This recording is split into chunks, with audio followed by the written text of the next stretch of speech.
Naghain ng panukalang batas sa Kamara ang ilang mga kongresista na naglalayong huwag isama ang mga kasalukuyang opisyal ng pamahalaan sa preventive suspension orders, bunsod ng mga kasong kinasasangkutan ng mga ito sa kanilang dating posisyon sa pamahalaan. Ang House Bill No. 3605 ay inihain ni Speaker Pantaleon Alvarez, Majority Leader Rodolfo Fariñas, Minority Floor Leader Danilo Suarez at Kabayan Representative Harry Roque na bahagi ng Minority Bloc.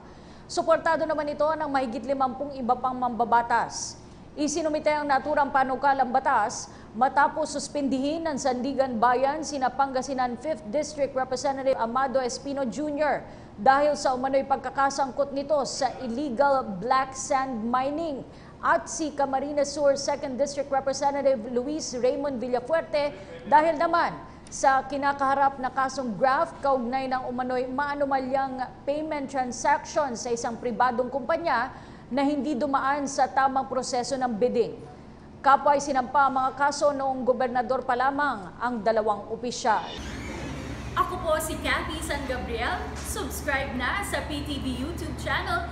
I-click lang po ang subscribe button.